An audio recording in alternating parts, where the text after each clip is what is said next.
A study on the effect of flaxseed ingestion on the menstrual cycle found a tablespoon a day of ground flax seeds lengthened the luteal phase, meaning flax can delay one's next period by about a day, and resulted in fewer anovulatory cycles. These are the same kind of improvements in ovarian function seen in women eating plant-based diets: a longer luteal phase and fewer anovulatory cycles, fewer failed ovulations, an indication that vegetarian women have fewer disturbances in their cycles. In fact, those eating vegan in this study never failed to ovulate at all, similar to women eating daily flax.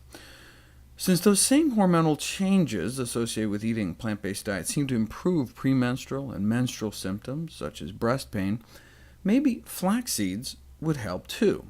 The effects of dietary flaxseed in women with breast pain associated with their cycles. Although hormone treatments, such as tamoxifen, may be helpful, they often cause unpleasant side effects, and there may be risks associated with long-term use of hormonal therapy. Dietary flaxseed is therefore an attractive alternative for controlling these symptoms.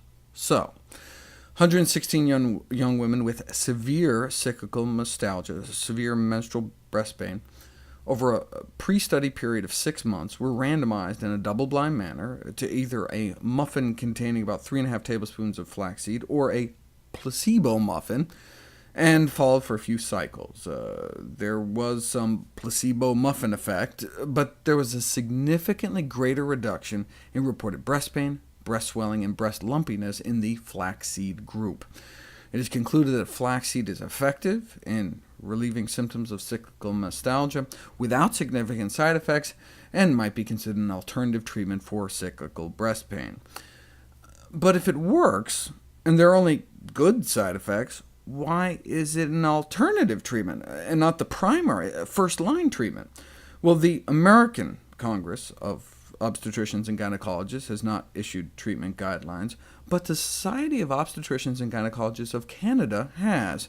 They first dispel the myth that caffeine is to blame, or that vitamin E supplements are helpful. Instead, dietary flaxseed should be considered as a first-line therapy for menstrual breast pain, and only then consider drugs if flax doesn't work. Oh, and breast pain should not be treated by use of mastectomy.